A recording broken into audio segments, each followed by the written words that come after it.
Well, good evening and welcome to everyone. Thank you for joining me here tonight, Sunday night at Poe on the Go. Got a lot going on, folks, and a lot of things to do. Get things rolling here. So before we get started, let's start it off like we normally do. Let's bring in our old pal Clearwater Chad. Hey, Chad. Hey, Poe. Thanks for having me on. How you doing tonight, Poe? Good. How are you? Good, thanks. We're going to get right to work because we got a lot to cover tonight. 83 degrees in Clearwater, Florida. Dew point is at 10%, Poe.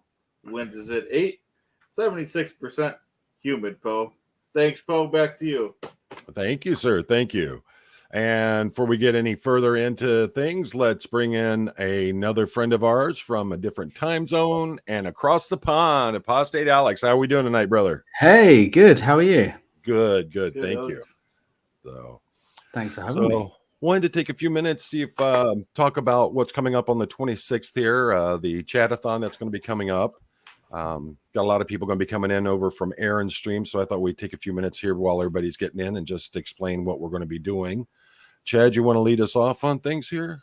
Oh, yeah. Well, there's caught you off guard, didn't I? Yeah, you did. I usually like to practice what I say, Poe, as you know.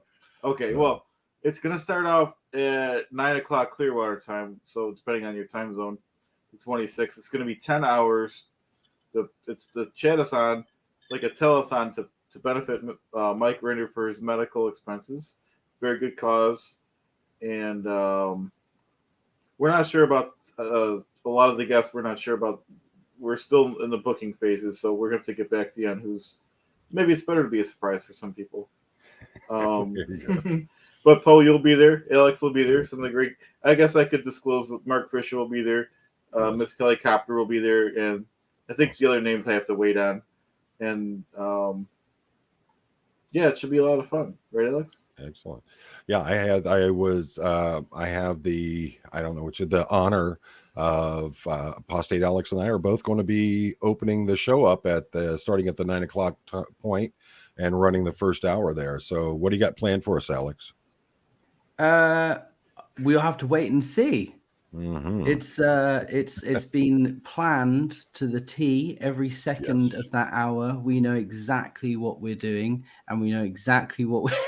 I don't know. We'll figure it out. It's I just know that it's going to be a good stream, and it's for a good cause, and it's going to be nice to get together and do something that will help further, raise the money that Mike so desperately needs. I mean, I've been blown away at the support that the community has shown already. So anything we can do to further that and continue that, the better.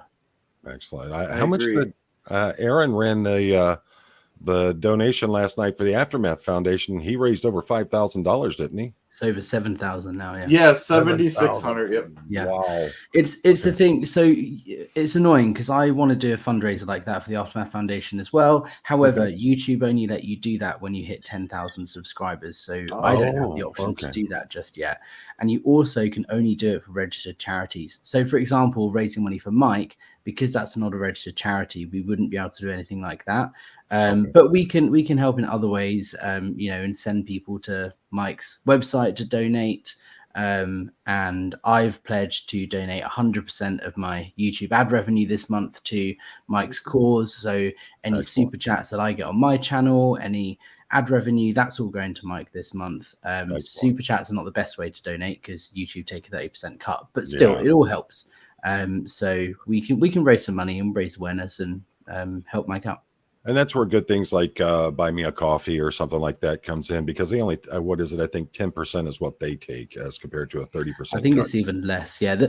Buy me a coffee from my channel, that goes to me to help support the channel and everything. It's just the YouTube money that I'm donating to Mike this month. Okay. If you want to donate to Mike directly, the best way of doing it is go to his blog, mikerendersblog.org/donate. And if you can't find it that way, just go to Mike Render's blog. It's on the very top of the page. It could be a little hard to find because it's a white background with light blue lettering for all of the links, but it's right up there at the top. You'll see it right above the photograph that they have on the front of the website there.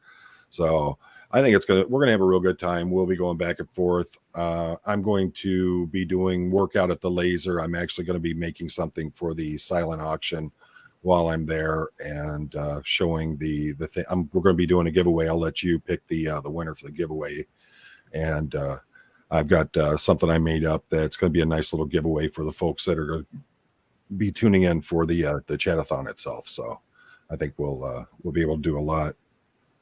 And I don't know if you saw last night or not, but I came up with a new design. Mark was talking about, everybody's been asking about t-shirts for Mark and his addiction to saltines that he has. So I came up with that. So I sent it over to Mark and Claire and told them, if you want to use it, go right ahead. It's free for you guys to use. I'm not worried about it in the least bit, but just thought we'd do something a little special for it just to help. He seems kind of hesitant to put a t-shirt out about it, but I think if we do it the right way, we'll be able to take care of it and get him taken care of on that. So all right, Alex, thank you very much for jumping in. I know it's late over there where you're at. I just saw you in the chat there, and I said, let's get him in here for a minute. And we got to get together about getting the Four Horsemen back together, get Doug on here, and get that in the next couple of weeks and blow it out with the Four Horsemen. So absolutely. I am going live pretty much as soon as you're finished, I think, with Vanessa from the Degraded Daughters. We're going to do a quick live stream update on some stuff that's been happening over in NA. So I am going to be up for a little bit. If you finish this, once I've done that, if you want to catch up, whatever, drop me a message. Excellent. Well, thank you, sir. I'll let you go ahead and get ready for that. Nice. And again, thank you very much for jumping in with us. I appreciate it. Thanks for having me. I'll see you guys soon. All right, brother. Bye-bye. All right, Chad. Well, we got 112 people in the chat so far. Excellent. Let's start talking about what we got going on here. Let me pull up my files for that. Sounds good, Poe. While Poe's doing this, we're going to take a Jay Leno Smurf break. 10-second Jay Leno Smurf break. Thanks, Poe. Jay Leno Smurf. That's a good one. So... last couple of weeks we've been talking about what's been going down with the Danny Masterson trial and the verdict and all that. And I want to talk a little bit more about the more and more that we're finding and find out things that are going on, possibility of, what other kind of charges can be brought up, those kinds of things. And it's just amazing to me that you have all this going on, but yet it seems like there's such a blind eye being turned to things. We have the police department that, in all honesty, from what I've seen from the beginning of it, it seems like in the initial outset, it looks like it wasn't taken seriously. The initial detective that was interviewing the victims of this seems to have come into it very confrontationally and not handling things in the way that you would normally expect it to be handled. And we got a visitor back there? Oh, yeah, Jimmy's mom is here. Oh, okay. Or Chaz's mom is here. Okay. But it seems that we've got, a lot of things were handled either the wrong way, improperly, ignored. It's just amazing to me. And it goes beyond just law enforcement. We've got the media seems to have pretty much turned a blind eye to the trial and to the evidence being introduced, the statements being made by the victims in this. Just like in the last couple of streams on this, I'm not going to be using the R word in this. I'm going to be using SA for the crime itself. Two reasons. Number one is I do not want to trigger or make anyone who has been through this feel as though they are. I want you to be comfortable. I don't want you to feel that you're coming into a situation where you are worried about what's going on, being triggered by certain words being used. So we're going to use SA for that. As it comes to domestic violence, we're going to use DV for that as well. And if you got any questions for me, make sure that you're putting them the @ symbol and then Poe. That way I know they're for me. If you got them for Chad as well, just put them that way for me and then just say this is for Chad. Or mini Chad. Any Kurtz, do those overlooks pass the smell test. Are you talking about as it pertains to the law enforcement side and the media and everything? If you can just expand that a little bit better for me, Annie. This is like last week, this is a very sensitive topic, and I want to make sure that we are as understanding and sensitive to anyone who has been a victim of SA or DV. I really don't want anyone feeling that they're in a situation where they can't feel safe and they can't be open and everything like that. Okay, Annie, so that's what it meant. No, they don't pass a smell test for me. I don't understand what's going on. I want to talk about what we got going on. Oh, there we go. You muted yourself, Chad. Oh yeah, we got a cat visitor. I just wanted to see if she'll let me hold her. What's the name? What's her name? Lightning? Yeah. Lightning. Huh. Nice. Big cat. It was a baby one, but she got it. There you go. One with cats. Shell, hey. Take a look in Chad's arms there. But as it comes to it with the smell test on those, no, they don't pass the smell test for me. All right.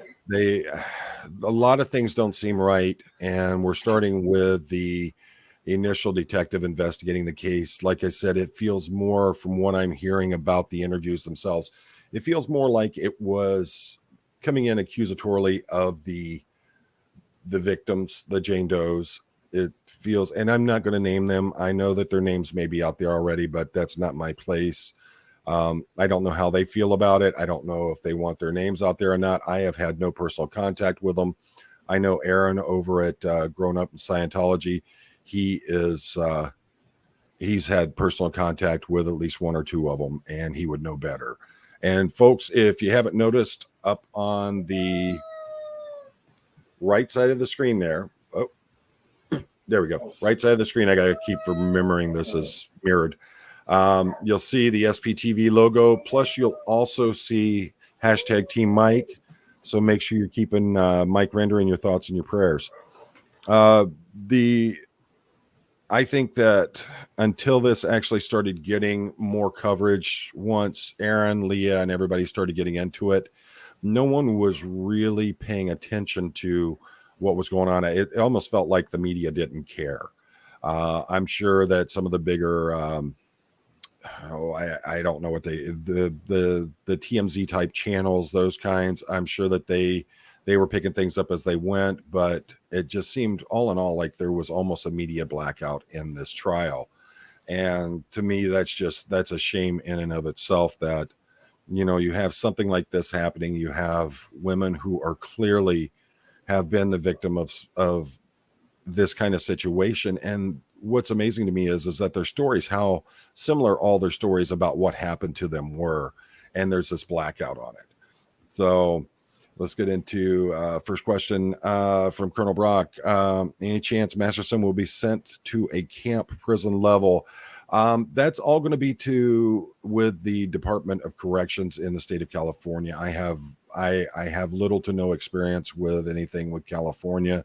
Only been there a handful of times myself. I don't know how they handle things. I would say that he would be sent to a standard place for that, but a standard prison setting. But don't quote me on that, because he may very well end up in a place like that. Linda Brookshire, does California have a 3-strike rule if someone else claims SA? California has a lot of interesting laws on their books. I don't know about the 3-strike rule in California. I know here in Michigan, third-time felons can actually receive life in prison. And I also don't know when you have something that's going on in a trial like this where you have all three being presented at one time. The interesting thing is that we had 2 convictions that came out of it, and one that was, I believe it was a mistrial on that one, or a hung jury. So it'd be interesting, because as of right now, he wouldn't qualify for a 3rd strike as it is. You'd have to wait until after an actual 3rd conviction. Karma Kittens, happy Father's Day. I look forward to more guitar building videos, because I also dabble in. Oh, okay. You're a luthier. or Luthier. I can't never pronounce that right. But yeah, I've got some more guitar videos coming up. I'm going to actually be doing some stuff. Okay, Chad, I'll pull you out till you're back.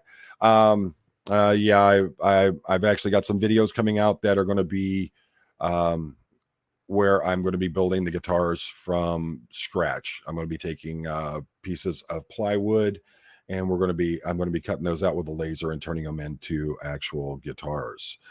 Jessica Rolfe, many of my family are law enforcement officers and absolutely love your perspective on Scientology and law enforcement perspectives. They all say keep up good work. Well, thank you very much, and tell them thank you for your service, and thank you for being part of the family. Anyone who's willing to put their lives out there on the line to protect and serve, I've got your back on that. Maggot, I think Aaron said TMZ is very friendly with Scientology when it comes to what they do and don't report. The thing is, I don't watch TMZ, so I have no idea how they work or how they operate.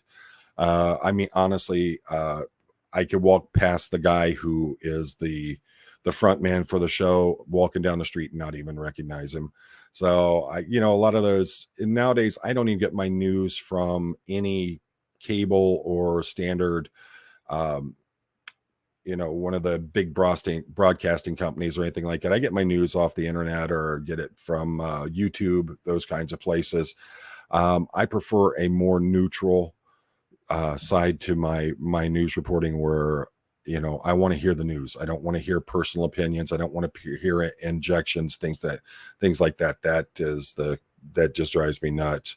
Ladies and gentlemen, make sure you're showing some love to the boss mama, Goldie. She is in the house tonight. Thank you, Goldie. Also, our good friend Marilyn Honig has opened up her own YouTube channel. I'll see if I can get the link to that in just a little bit. I actually subscribed to it. But Marilyn has her own YouTube channel now, and it's great to see that she's going to be out there showing a lot of her crafting. Irma Webb, question: how does it sound if I send some of my poetry for Juliana or Mayor to read throughout the stream on the 26th? That would be something you'd need to put towards them. Chad, what do you think about that? Yeah, you could email the, I wish I had the link, sptvneverends@gmail.com, I believe it is. Mm-hmm. I could look it up while we're talking, though. And thank you, Goldie, for putting that up there. We got the link to Marilyn's new channel, Coffee, Cults, and Crafts. Oh, right great. It is. So thank you. All right. Love it. Poe, how did you come to be involved with speaking out about COS? Were you COS? And thank you for doing so. Never been in COS. I've told it a few times. I am I went into the military after high school. Once I got out of the military, I went right into law enforcement. I've spent the majority of my life in service to my community and to my country. My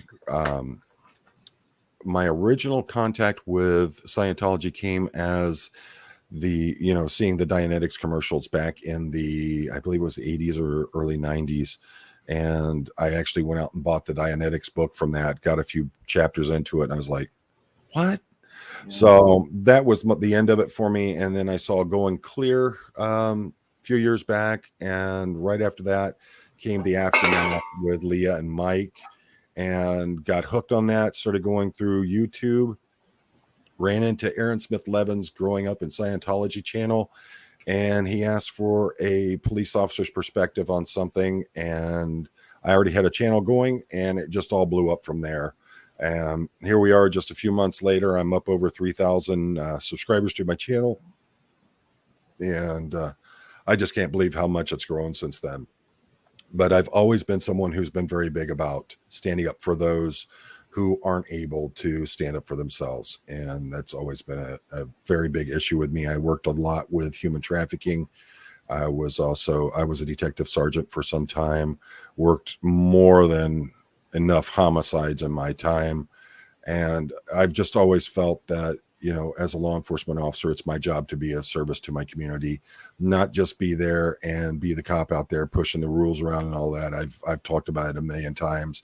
I'd love just driving down the street, seeing folks hanging out, stop, get out and go up, talk to them.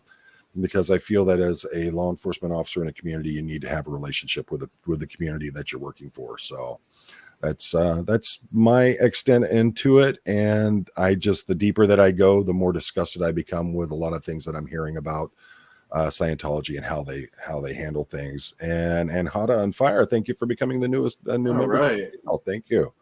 Great. And if you don't know, Ann Hada has her own channel as well. She is she's doing her own content now. She was on here as one of my guests that I was interviewing, and she was great interview. A lot of people got to see it. A lot of people got to see what was going on with that. So if you get a chance, get over there and check out her channel. If you haven't heard it before, a friend of mine, Dave, has a channel called Gotta Love Thailand. He lives over in Thailand with his wife and their children. And he does a lot of great content from rural Thailand outside of Bangkok, the major cities. And he's just a really good guy. And he has a lot of great content out there. It's called Gotta Love Thailand. That's a good point, Paul. Let's see. Victoria Morris, watch your channel now. Watched you do a few interesting things. Well, back when I was younger, I used to do a lot of stupid things, but have to be a little bit easier about it now. At almost 55 years old, I got to make sure I'm not busting myself up like I used to. Catherine Gallagher, show the algorithms these channels matter. Push the like button. Yes, very much. That's very important. Liking, subscribing, and sharing content really helps with the algorithms.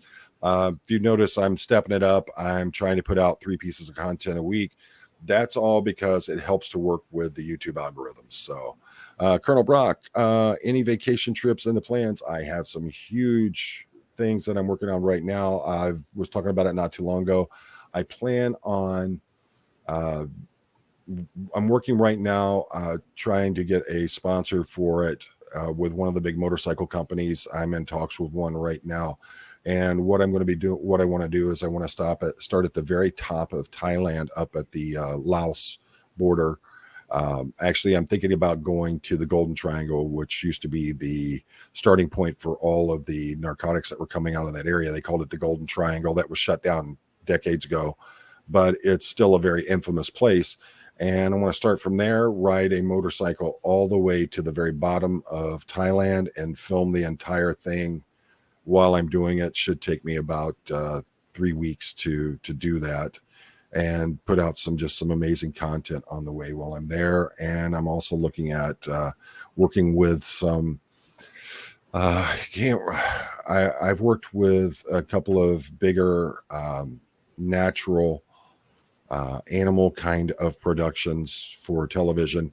And we're talking about heading down to Brazil and into Colombia, doing some work with some venomous snakes in both those countries, and then trying to get some footage of the hippopotamus that escaped from Pablo Escobar's compound and got into the waterways around the property there. My understanding, there's almost 200 hippos now that started off from, I think, 2 or 4 to begin with.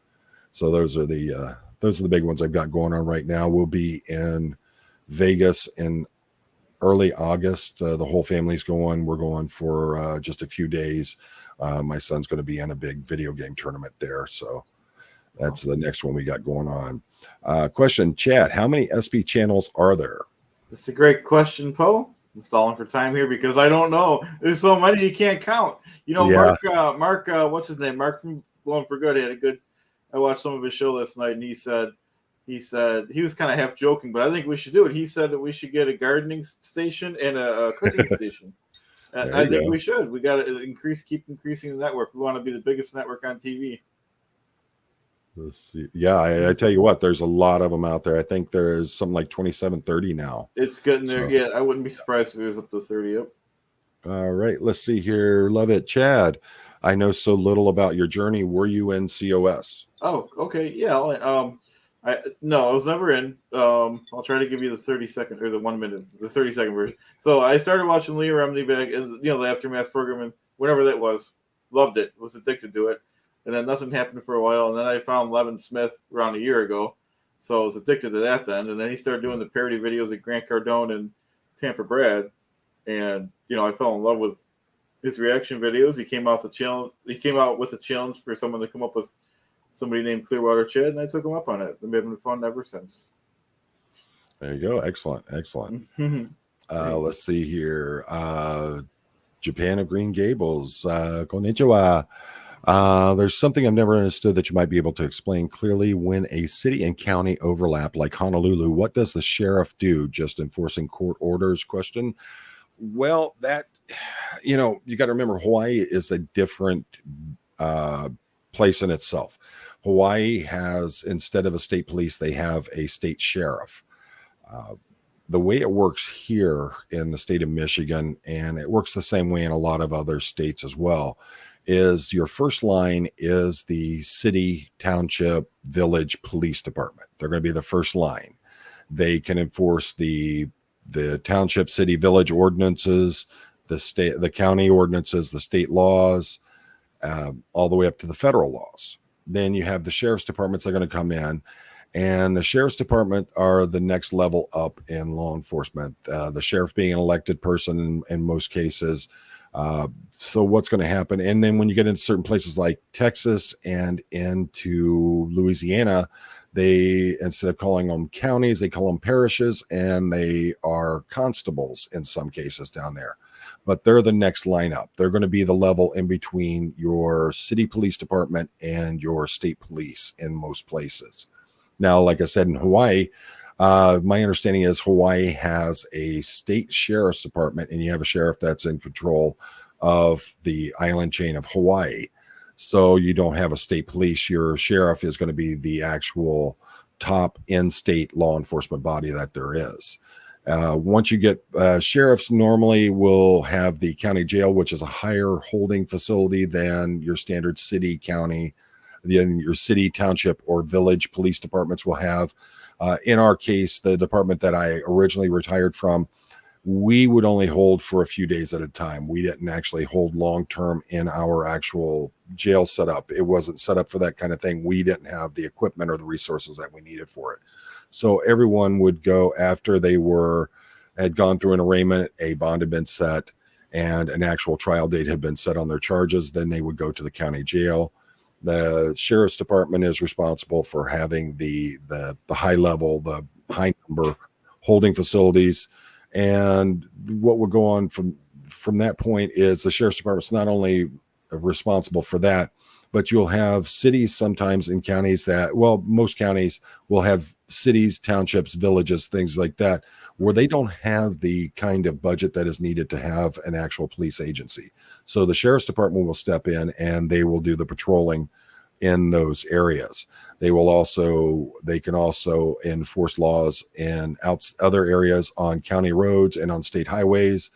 And they can even, if they have the permission from the local jurisdiction, then they can actually patrol on the actual city streets.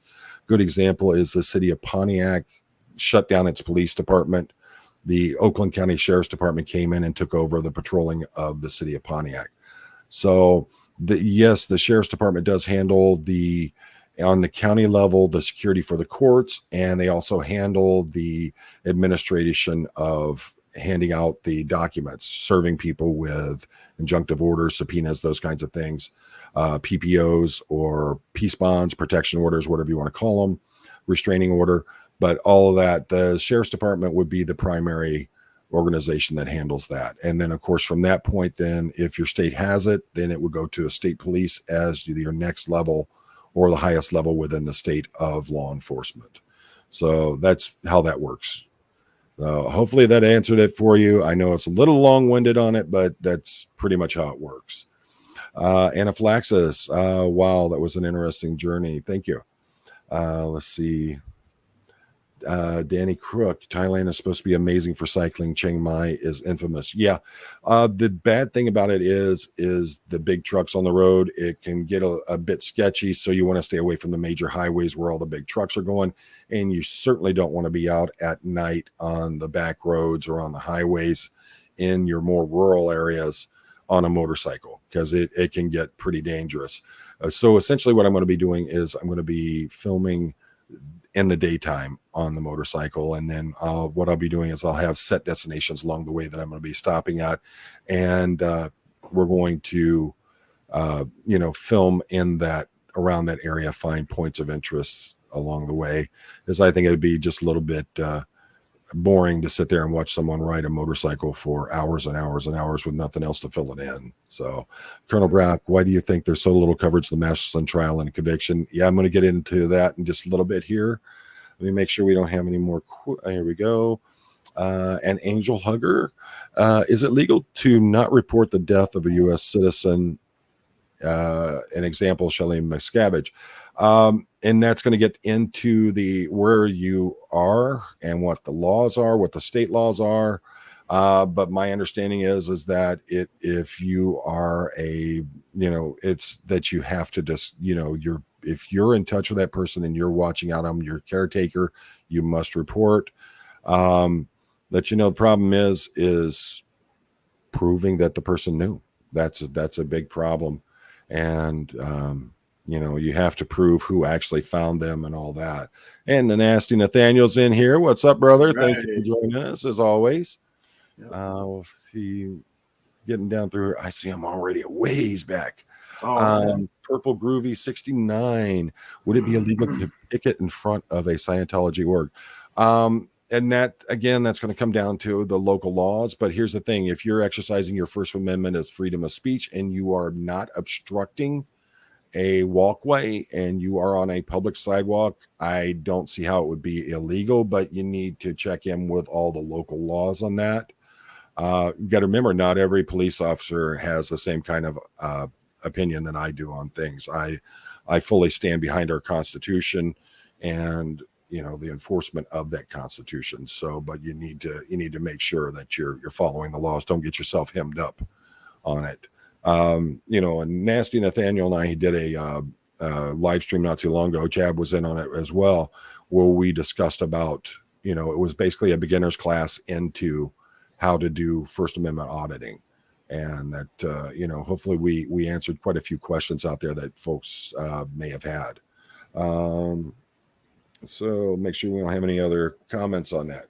So as we dig deeper into this whole thing with Mr. Masterson, one of the first things that I found most shocking was the victim shaming that came out of it. When you had the Jane Does, we're talking about, they went to their local Scientology chapters. They met with the auditors or the folks, the ethics people. I can't remember what their actual terminology was. And basically they were told, you do not say the R word. All right. That didn't happen. We don't use that term, and you're going to call it something else, but you're not going to call it that. And then the next step is per their testimony.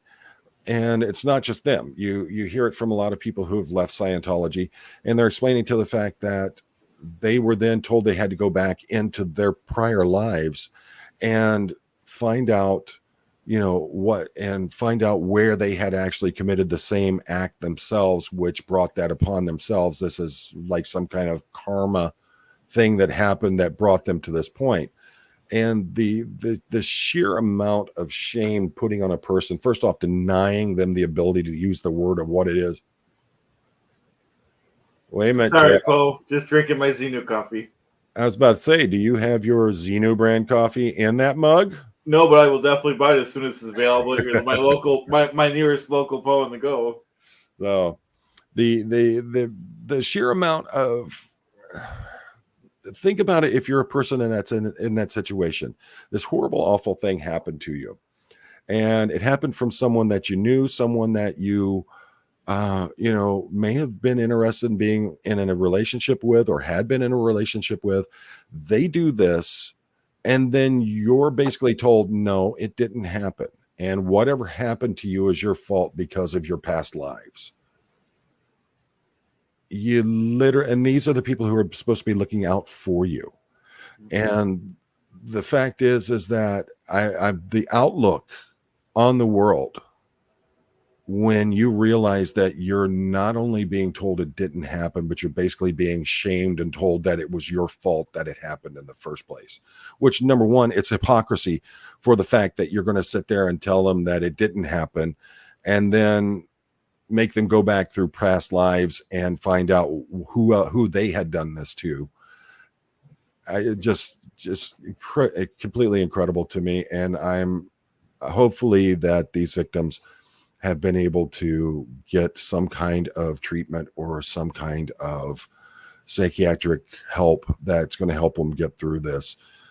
It's traumatic enough as it is, but on top of it, to realize that you're basically being called a liar and that it's your fault that it happened. I mean, that's like asking, that's why there are laws that say you can't ask the victim what they were wearing, what kind of perfume they had on, what kind of makeup, how their hair was done, where they had been, past partners they had had in their lives.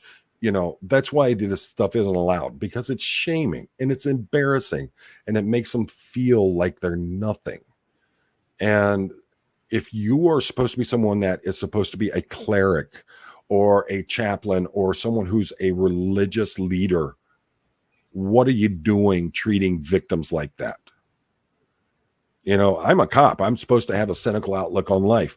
And I can tell you that every time that I had a case like this that I went into, I went in with the fact of, I'm there to support this person, listen to what they've got to say. I'm going to report it in the best way that I can. Shame, how dare you? It's just incredible to me that you treat someone like that, especially when you're supposed to be a religious representative. Karma Kittens, great idea for the counter coffee. I'm wondering if Zunu is a monitor lizard. That was actually a piece of art that I did based off of a monitor lizard's. I can't remember if it was a monitor. It's not a monitor. It's a green iguana or the ocean iguana that I actually based that off of. And like I said, folks, we'll be making the official announcement on when we're going to start taking orders on everything.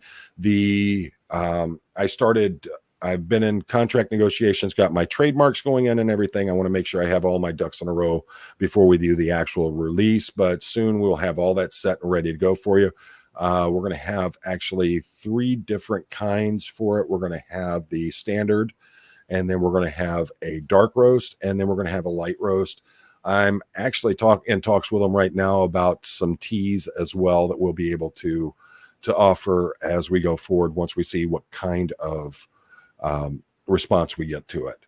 But we're gonna, something that I thought would be interesting. No one's doing anything like that, and I thought, why not give it a try and see how everyone likes it. Maggot, the fact that Claire's testimony got the court to put on record how they intentionally leave out sensitive words was so important, great for many survivors of abuse moving forward. Excellent statement there, and that's exactly what we're looking at. Is the importance. And Judge Almeida, when she made her decision that she was going to allow Claire in as an expert witness, was amazing, and it actually became a very it was precedent, because before that they weren't allowed to do it because they were always screaming and crying church freedoms, and that they couldn't bring that into what's going on with them. Hold on a second. I was highlighting that one. I didn't mean to pop it up. Let's see here. Going back through these questions. Okay, mark that one. So having Claire being brought in with that, and I think that the attorneys representing Danny were very, very smart in what they did by not really doing any counter on Claire or cross examination. And because that just opened the floodgates that much more, the more that they dug into it. And that was one of the big problems. And we saw it with a couple of other things that were going on with this trial, was the fact that when they wanted to object to things, then the judge was like, hey, you're the ones that opened the door. Don't get mad at me because the horse got out the barn. So that was excellent that they were allowing Claire in that. Emmett Goodsoul, and welcome. The greatest wishes is for you to mentor police anywhere. Oh, thank you very much. I'm working on some things on the side. I talked about it before. I have had several departments that have contacted me not only about the possible wanting me to come back into law enforcement, but I've had a few that have contacted me about wanting me to come in as chief of police. Just got a lot to weigh out. I'm doing a lot of traveling, doing a lot with the YouTube channel. And that's one of the big problems is that some of these departments are going to say you can't have a YouTube channel, or you can't, be doing any kind of YouTube reporting or any kind of content that's going to be about law enforcement or those kinds of things. So got a lot to weigh out on it. And besides, at the end of November, I'm going to be 55 years old. I sure as heck don't want to be out on the streets, in uniform, working as a regular patrol. I mean, if it's going to be a chief's position, that's going to allow me a lot of freedom. There's some things I'm looking into. But certainly I've also looked into possibility of working with the police academies in the area.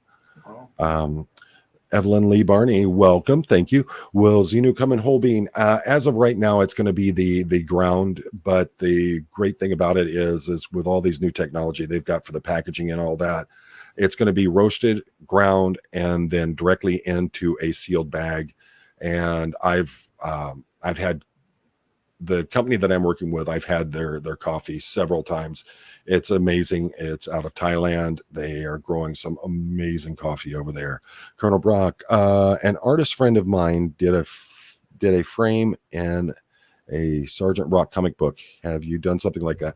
I've actually been published in trade magazines, newspapers, a lot of digital art, things like that.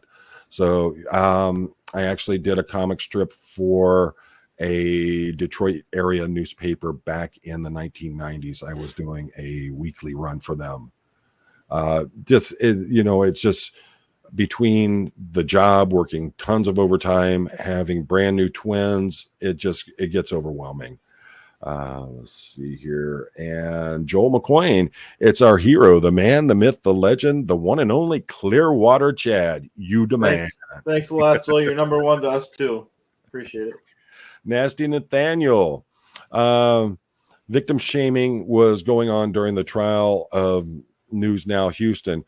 He's a First Amendment auditor who got convicted and is now in prison for 20 years for doing bad things to his. Oh my gosh, that's horrible. Yeah, I mean, it all depends on where you live, because the laws are different in almost every state, and it's sickening how some states allow some things in. And the fact that anyone would victim shame someone in this kind of situation.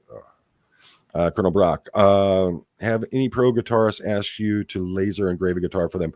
I have some videos coming out. I actually have a couple of people who are quite famous that I've done custom one-off guitars for them.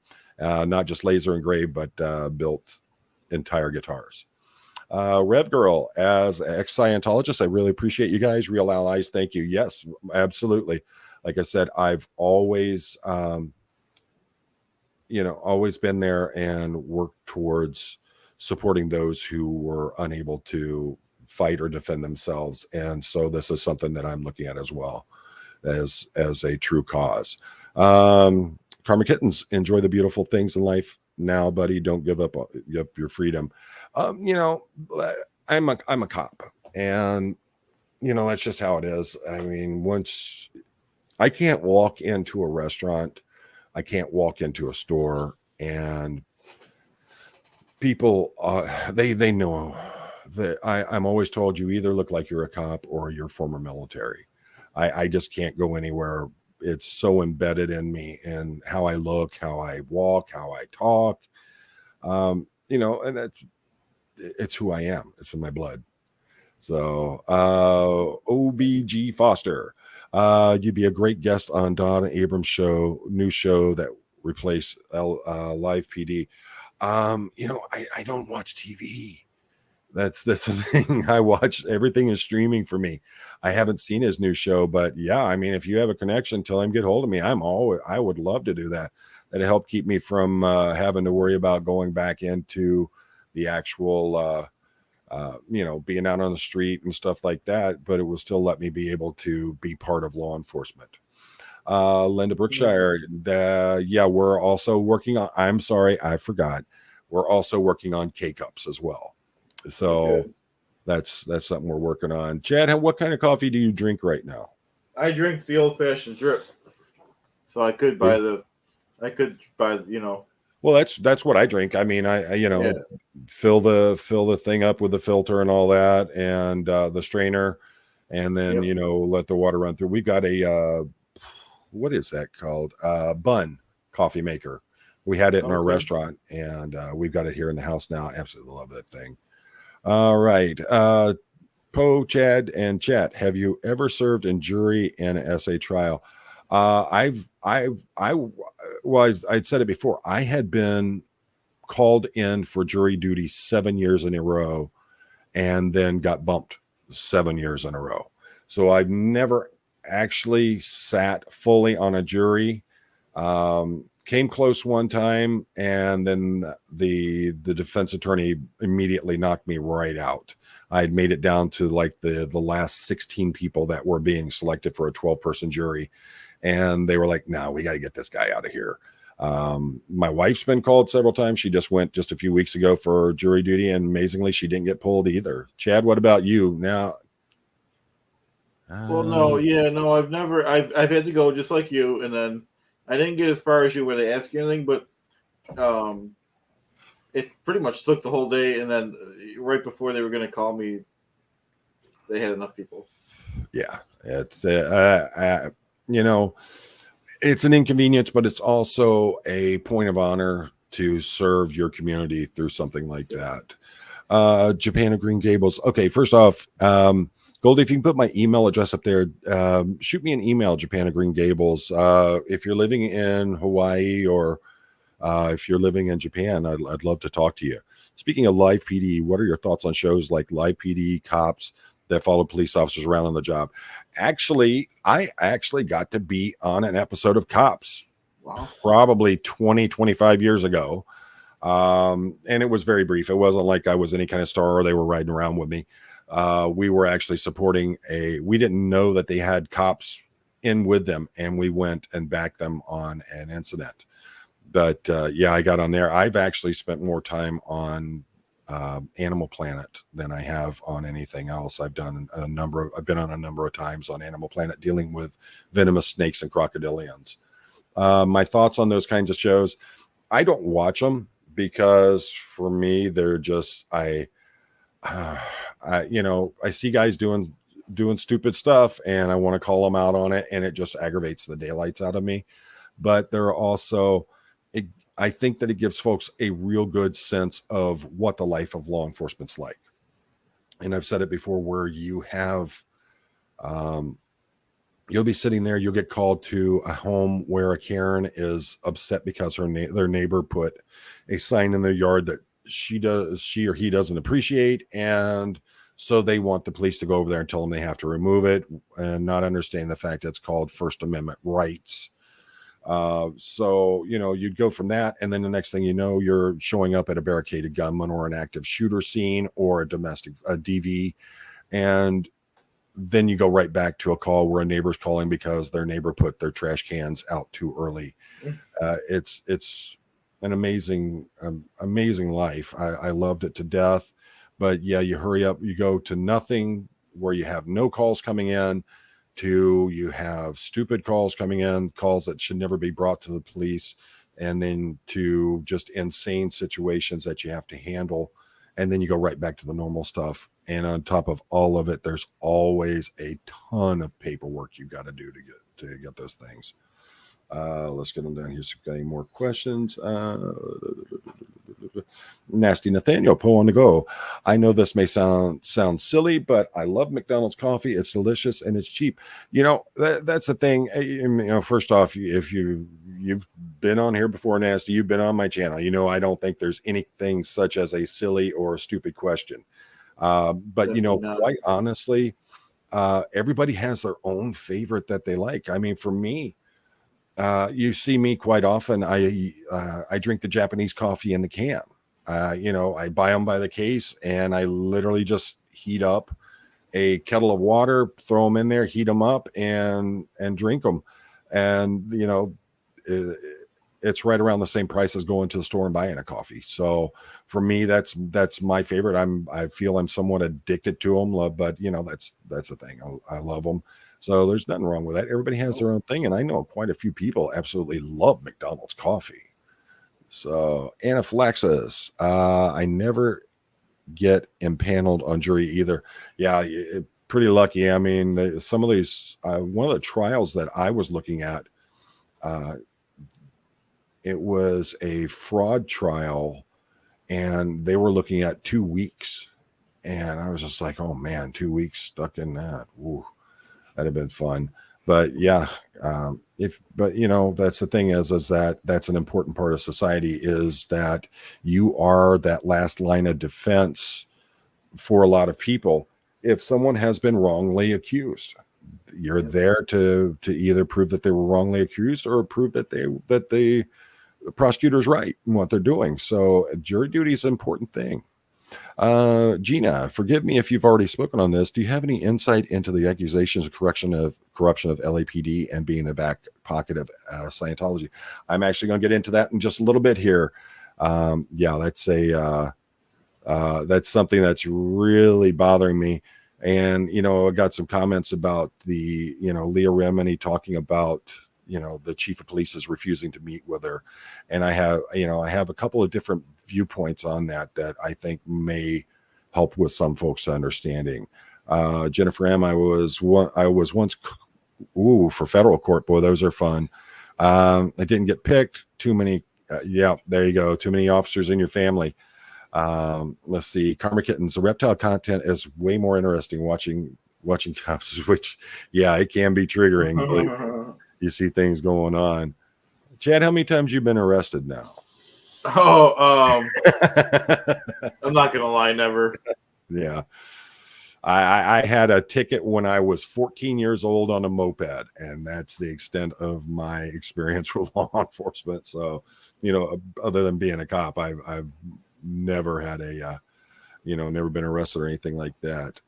Catherine Gallagher, have you ever been part of a court case, i.e. testified? Oh, my goodness, believe me, between being an officer, being a detective, let's talk hundreds, if not 1,000 times. I can't tell you how many times I've been to court. Literally, I'd show up pretty much 2 to 3 days a week, just for things like traffic tickets, the low level misdemeanors, those kinds of things. And then as a detective, I was literally in front of the judge pretty much every morning on doing arraignments, things like that. So believe me, I've testified a lot. Let's see. Peace and love. Can you show us the Japanese coffee? Is it likely to be sold in Hawaii? Oh yeah, definitely likely to be sold in Hawaii. I don't have any with me because right now no one has it in stock, and they're not sure when they're going to be able to get it in stock. But what it's called UCC black coffee, and it comes in a can with a twist cap on it. What I love is you can just put it into a thing of hot water and heat it up, or you can drink it cold, however you want. I got addicted to it going to Japan and getting them out of the vending machines there. And, they're very inexpensive. I think they were like 50 cents a can from the vending machines in Japan. And they were hot. They came out at like 90 degrees, I think was the temperature on them. And I mean, for those cold nights in Japan, having one of those in your pocket, boy, it kept you warm. And then down in that hot coffee, wow, that really brought your temperatures up. Maggot, have you ever been involved in a case where the jury got it wrong? Yeah. But the thing is that's no matter how I felt about it, the fact is that the jury made their decision, and it all came down to either there wasn't proper evidence or the case wasn't handled properly. Going forward, there have been times when I've had questions going into a case whether or not it met the I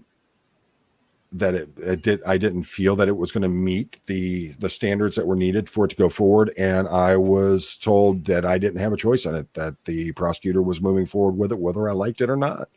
So there's been times where I felt the jury had it wrong. I knew that we had the evidence that was there, but they put up a good defense, and that's how our legal system works.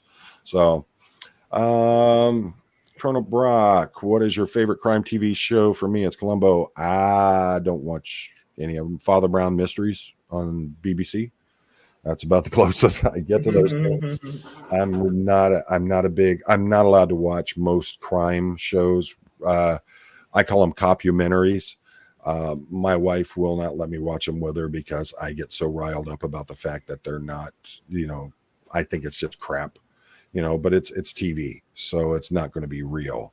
So back on to the point at hand. The next thing is that I want to talk about is the fact that how many times this came up in the trial itself, in testimony, and also from the reports of former Scientologists who have blown and their experiences with the fact that obstruction of justice, and how many times, you had victims that were, they were told, you cannot report this to the police. You cannot report it to authorities. You cannot report it to anyone outside of Scientology. And to me, the simple fact that you're doing that and you're obstructing justice on that level, here we go again with not only the victim shaming, but with the denial of it, and then the denial of the victim to be able to get some kind of justice out of it. And to me, that that just goes further. And you are supposed to be a religious organization that is supposed to be looking out for the best treatment of your parishioners, and you are actually refusing to allow them to seek justice for what has been done to them. All right, and this one gets a little bit deeper, because not only are we talking about what you're doing to the victims in these cases, but you're also openly obstructing justice, which is a crime. And when we're talking about cases where it's felony crimes, it's going to be just like with the charges themselves. Each jurisdiction is going to be different in how that they handle it. But many jurisdictions, if you obstruct justice in the ability to report or put out there what's going on to the police department in a felony, you could be charged with a felony. Some places will actually look at it as you are working in concert with the suspect or the person of interest who committed the act in the first place. So there's another point with me that is really a hard point for me. We are a country where people are allowed to have freedom of speech. You are allowed to, if you feel that someone has committed a crime, you are not allowed to obstruct someone from being able to report a crime. All right. That goes back, again, like I said, that goes back to the victim shaming, to the denying that it even happened in the first place. And for an organization that is supposed, like I said, an organization that is supposed to be looking out for the betterment of its members, refusing to allow them to actually seek justice for crimes that have happened to them, what are we doing here, folks? And more importantly, in my point of view on it is, why are these agencies where these crimes happen, why are they not looking into obstruction of justice charges against the clergy who told the people not to report it to the police? That's insane to me. And I just feel that when we have something like that, and I was reading one of the comments, when we have something like that and these things aren't being handled properly, that's a flaw in that organization. And then the fact that once it's found out that this organization was actively stopping its members from reporting crimes, that's a fault on the agency itself for not doing their job and enforcing the laws better. Me personally, I've gone after people for obstruction more times than I can count. And I'm not talking about people who, when I tell them, show me your license, registration, proof of insurance, and they go, no. I'm not talking about that like with sovereign citizens. I'm talking about, we have an actual organization that claims to itself to be a religious organization, and they are stopping their parishioners from being able to report actual crimes that happen to them. And that's unfathomable. It's unthinkable. It's unjustifiable. And from what I've seen from documents that have been given to me, this is right in their technology or their religious beliefs, that you do not report outside of the church on anything that's happening. You allow the church to handle it first. Well, we see firsthand by the statements of the victims of what's going on.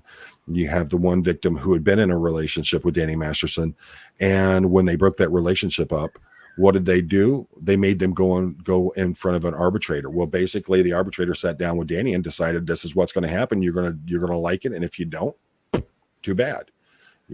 Okay, he's going to pay your rent on your apartment for 3 months. You're going to be allowed to use a car for another 6 months.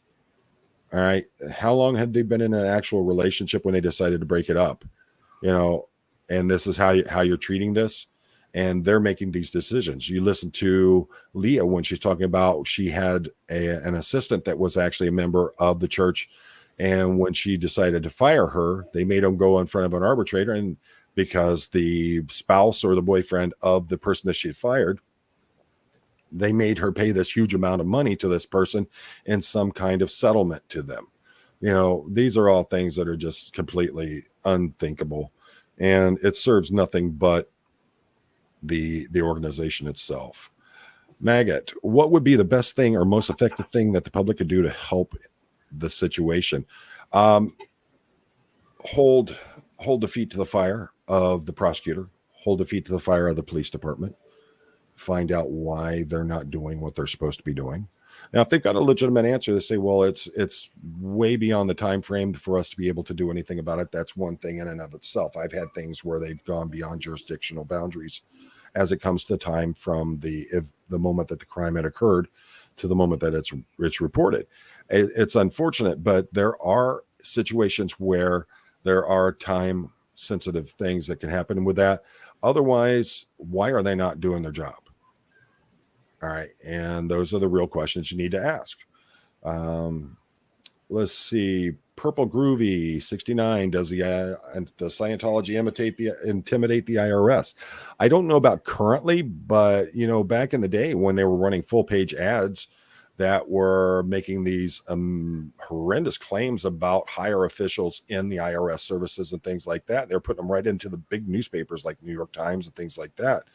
I would say that would fall into some kind of intimidation mode there. I don't know why there wasn't any strike back, lawsuits over, you said this about me, you defamed me, you slandered my name, why people weren't fighting. But, there's not much I can do about that.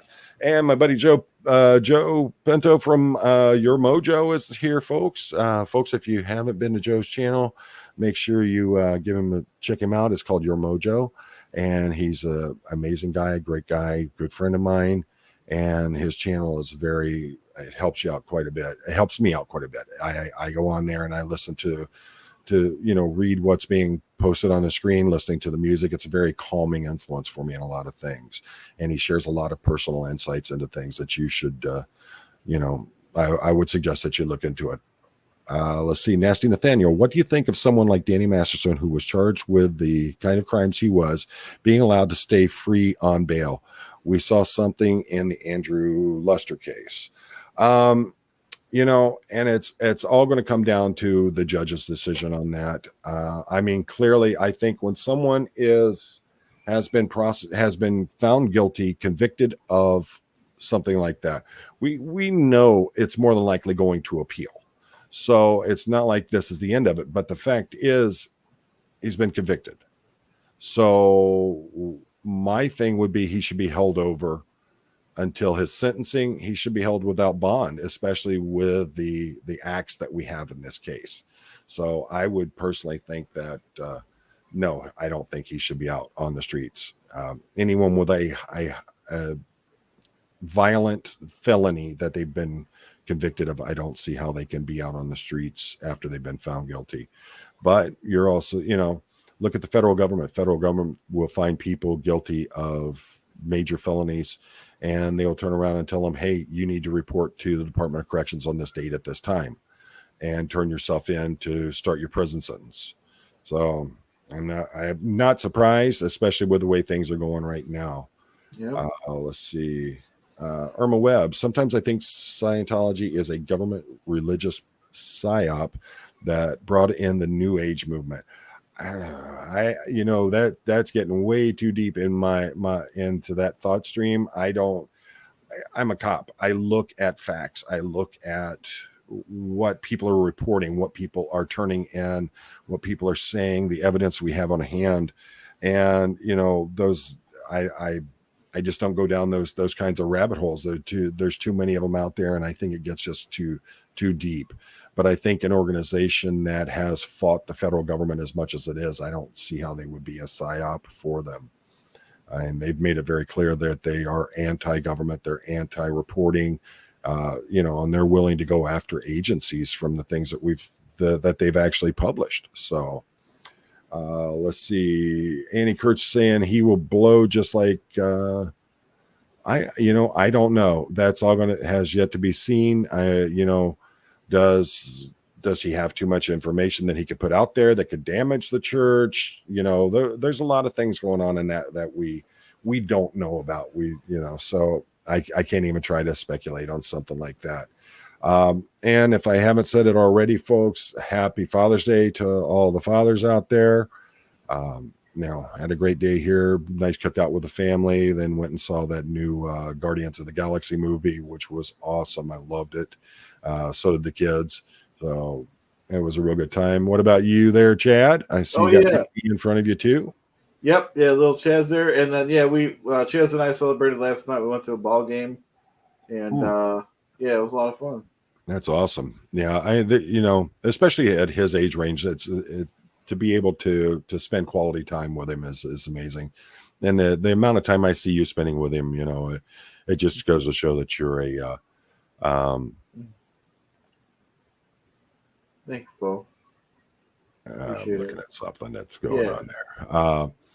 All right. So Linda Brookshire, if Danny got out, wouldn't Scientology help him get out of the country so he won't turn on them?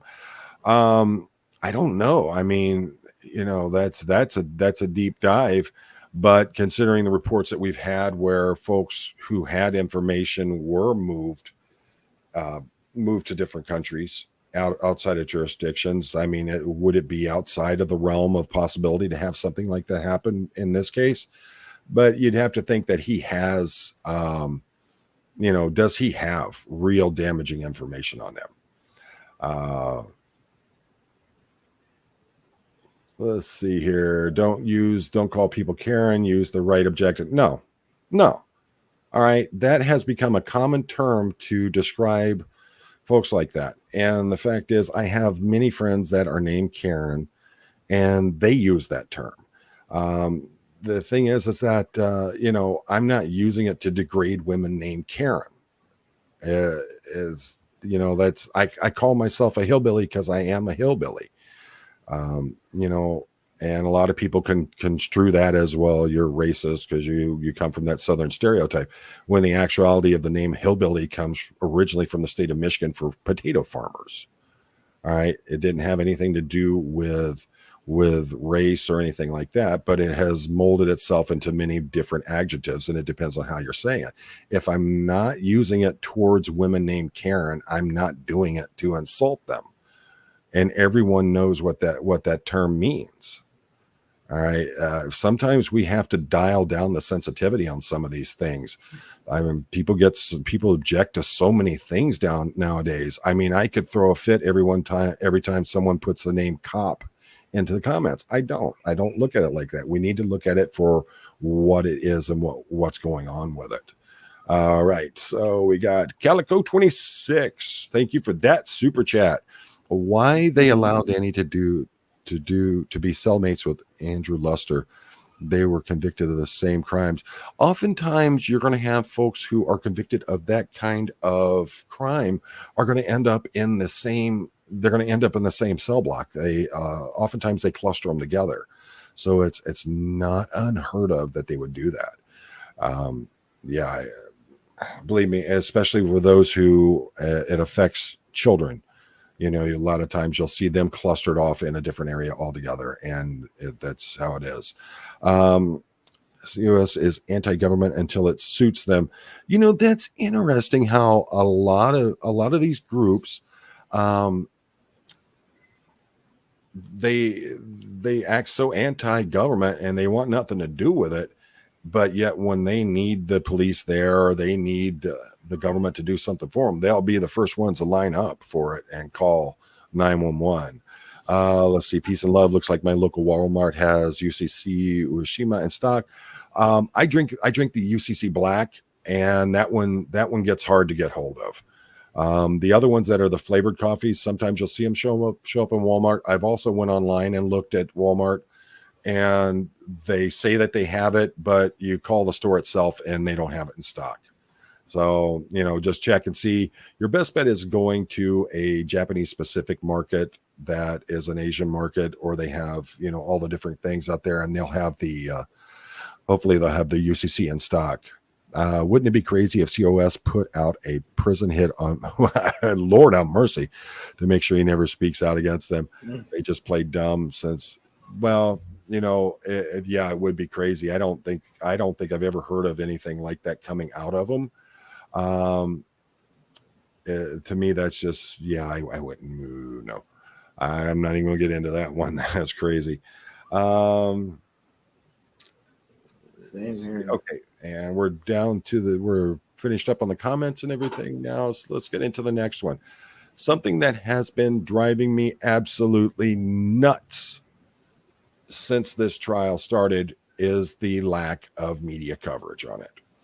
And one of the things that absolutely just blows my mind is when it happened, some people were trying to compare with the Bill Cosby trial and the coverage for that. And as I started breaking it down, I started thinking about a few different things that were going on in the Cosby case. Number one, Bill Cosby was one of the most beloved people in the United States at the time, and he was loved worldwide. His show was one of the most popular television shows that there had been on. A lot of people looked to Bill Cosby as America's dad. And for him to first off be accused of these things happening and then to actually be convicted, it's just, it was heartbreaking for a lot of people. So, and it was also so shocking that he would be, first off, someone would allege that he was doing these things, and then to find more and more and more people were coming in hand. So, just for the simple fact of how huge a star he was. And I think that's one reason why it went so big. It's like the OJ Simpson, not just his trial, but the police chase with the Bronco. OJ Simpson, he was the juice. I mean, he was a legendary football player. Yep. And people loved him. I've still got his autograph from when I got to meet him. And I was starstruck. You too? Poe, I don't want to interrupt, but OJ played for the Buffalo Bills in the 1970s. Okay. He actually came to a game last year. It was on the news. Yeah, I mean, then the thing is, I mean, look at it with everything that everyone knows and what's gone on with him and the things that he's done, people still love OJ. And I think that, Danny Masterson wasn't as big a star as Bill Cosby was. He's nowhere near as big a star as OJ Simpson, but he was very well known. And when you start looking into the facts of the cases, the fact that there's very similar modus operandi that were being used between those two cases, the fact for me that the media blackout has been so deep is just amazing to me. That why aren't they out there getting this information out? Why isn't it being reported? Why don't they have reporters embedded in the courtroom? This seemed like, you had folks like Aaron Levin Smith. You had Tony Ortega. They were there every day, watching every day of this trial, giving us updates day by day by day, sometimes multiple updates in a day's time. Other than them, it's mostly local news channels. It wasn't anything big. So for me, and I just, I am astonished by the lack of media coverage for this. And especially with the depth of what's going on. And you take the Scientology point out of it altogether. I mean, think about it. You got the Phillips. He's married to Bijou Phillips. That's a very well-known family. There's a lot, there's a lot of well-known people who are involved in this case one way or another. Just on that alone, you'd figure it would have a much bigger media response to it than it did.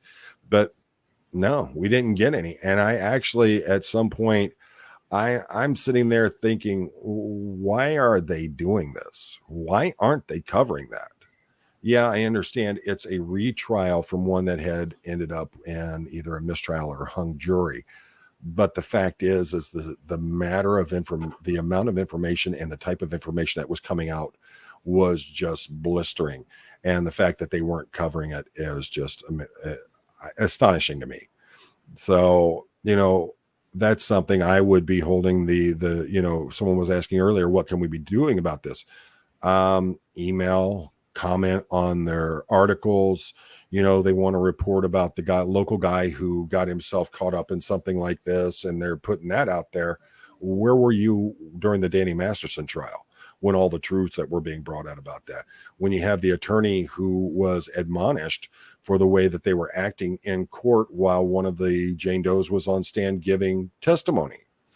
All these things are there's a lot coming out. And then you have the fact of the leak of information that went to that is reported to have gone to the church itself. And I believe there were a couple of people were found responsible for that. And for some reason, the judge put it right under the amount that would actually impact them for their licensing as attorneys. So, the thing is where is the media in all this? And it's amazing that it seems like some of them, if they're putting anything out there, they're pretty much quoting Aaron Levin Smith or they're quoting Tony Ortega and their reports on it. So I don't understand how you can have such a media blackout on something like this. It just astounds me. Let's see.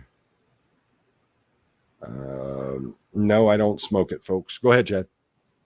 I didn't have a comment. No. Oh, okay. All right. So we had that. Now we have the next thing that I wanted to talk about is called, let's see. Love it. Media only covers what they can make money via viewership. Truth has nothing to do with it. Well, for someone who had at one point been such a big star, he was one of the golden kids from that 70s show. You had what was his name? Topher Grace, Laura Prepon or Prepon, whatever you want to, however she pronounces it. And then you had Ashton Kutcher, and then you had Danny Masterson. They were the golden children. Wilma Valderrama, I believe his name is, who played Fez on that show. They all became very big stars. My understanding is Ashton Kutcher is actually a billionaire now. So, they all were huge off of that. So they, that stuff that should be bringing in money for these news organizations to put that out there. Let's see what we got here. I can't bring this up too much. Okay. Let's see. Deviant Outcast. What do we got here? Over here, there's not been a single report, not even after the conviction, not in real news media, not even in the tabloids, we'll see after the sentencing if anything comes up. Deviant, how big was that show there? That's going to be one thing as for why they're not covering it is if it's not a big show. I know he had started coming back into public eye when he was doing that show, The Ranch, and then he was removed from that. And, but he still carries a pretty good name. All right. Burke, supposedly the $950 fine, $50 under limit is so the lawyers can't request a hearing on the fine and dispute it. Oh, there you go.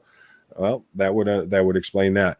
Once I'm not an attorney, never have been, and I don't give legal advice, but I'm more than happy to question things that happen.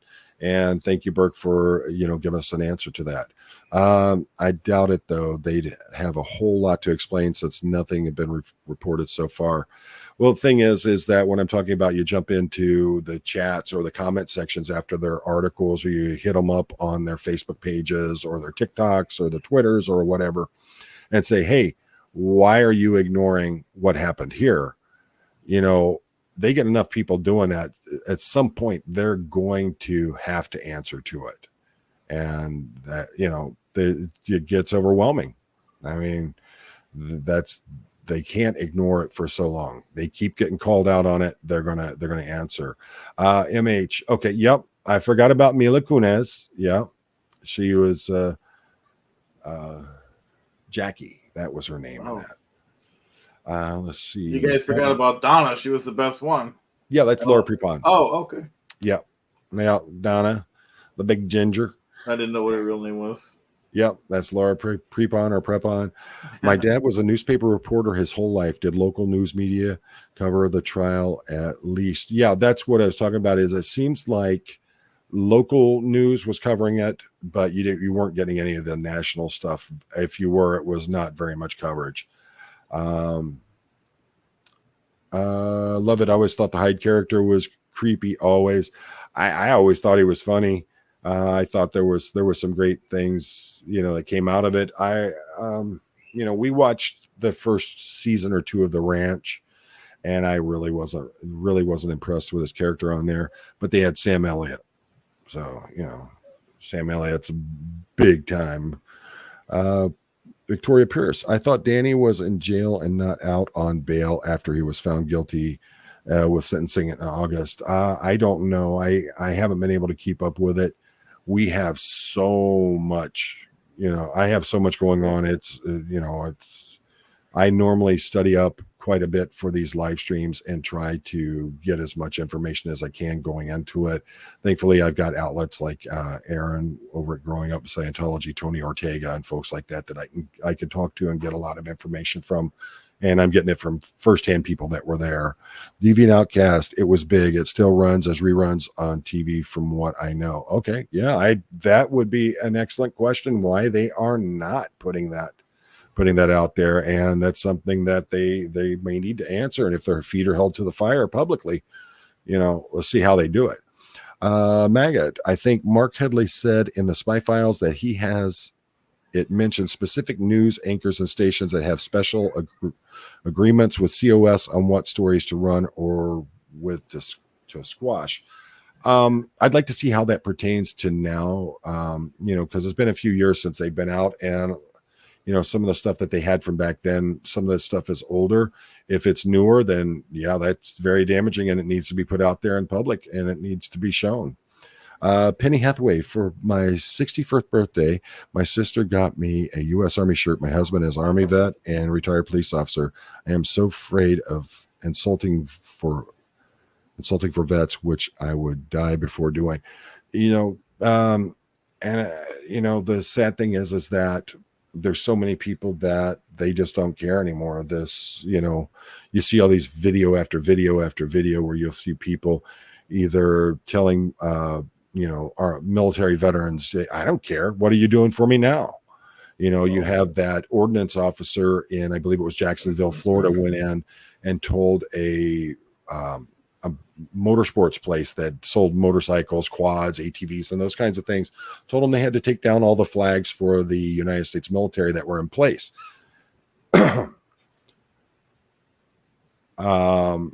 And the thing is you've got, there was a military veteran who was in there, had served in the Gulf War, and said, why are you doing this? And I'm a veteran, and I served my country. And on video, you hear this person saying, you did nothing. Just complete insult to our military veterans. So these folks are coming back damaged in more ways than anyone could ever describe. And it's horrible. I thank you for showing that support and the fact that you wouldn't insult a military veteran. Also, the number of people with a stolen valor, that drives me up the wall. Z Nuked, thank you for joining us. In hypothetical, I'm glad I got that tongue tie going on scenario, that one of two guilty convictions gets dropped on a technicality. If they go into appeal and they get dropped on a technicality, it doesn't matter if it's legitimate or if it's a technicality. It's overturned in appellate court, and free to go. So it's not it's not unheard of. There's a lot. Like you said with Cosby, look at what's going on there. So. The fact is that those technicalities get people out of jail, and it happens. That's just the way it is. And, when you have a system like ours, you are innocent until you are proven guilty. That system has its own rules and has its own way of doing things. It's not perfect. No system in the world is perfect. But the fact is that we do have a legal system that, for the most part, tries to hold people accountable for crimes. And yep, there will be people that will get away with it. But we're also finding through these DNA firms that are going out there and going through these cold case files or old convictions and things like that. And they're finding people who were convicted wrongly. So, that's why we have the system in place. Is you have someone spent 15, 20 years in prison for an SA they never committed. And it came down to racism. It came down to crazy evidence, things like that. And we need to have a system in place like this where the appellate court can overturn it. So, yeah, it can happen. And unfortunately, in some cases, the guilty do get away. But, the goal is that far more outweighing it of the guilty go to jail than the guilty who get released on technicalities. And you also got to remember there's a lot of lopsidedness to it as well. And how much money you have depends on what kind of representation you're going to have going into a court case. I've been a big advocate over the fact of for years that, we have a lot of nonviolent misdemeanors, non-dangerous misdemeanors that people are committing that are in a lower income bracket, and they get caught into this, I don't know the best way to describe it, this tornado of court and fines and state fines and things like that. We have a person, you have a single mother who's raising her children. She's working 2 jobs to cover everything. She has to get her children to school in the morning. Then she goes off to her job, does what she has to, gets out, goes and gets her children home to someone who's going to watch her children. Then she goes to her second job for the evening. And all she has is this old, barely running hoopty that she's driving because it's all she can afford to make sure she's putting a roof over her children's head and putting food in their bellies. She gets a ticket. And suddenly she has a choice. You could pay your rent, you can pay for your children's food, or you can pay this ticket. And a ticket never ends in just the ticket unless you get found not guilty or not responsible for that moving violation. There's court costs that go on top of it. Then you're going to have fees. Your insurance is going to go up. And, the thing is it's a never ending whirlpool that these folks get into. And sometimes it's almost impossible for them to get out of it. And that's why I was so happy when we had courts like the 36th District Court out of Detroit was having amnesty days. The Secretary of State in the state of Michigan, who handles the motor vehicle registrations and licensing, they were having amnesty periods where you could come in and they just wiped it. But you had to come in, you had to acknowledge it and have it taken care of.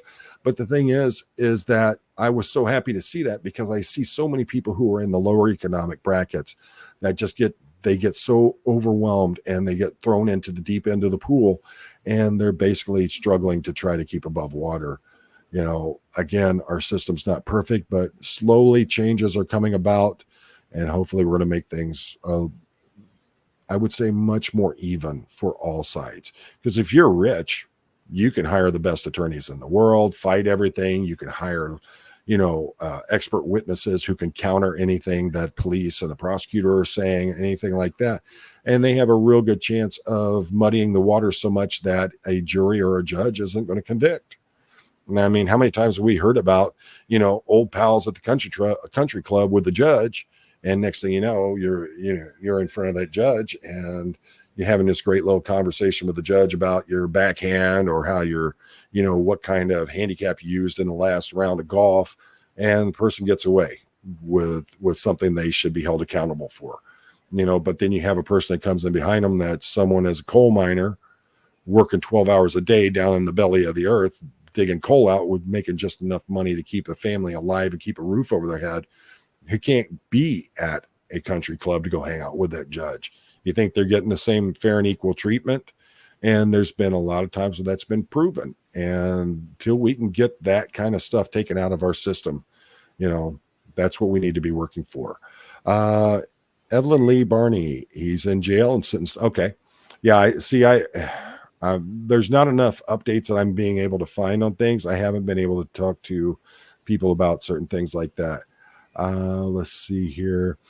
Folks, I'm not going to get into questions about Ashton and his knowledge or non-knowledge. He wasn't brought up in the trial.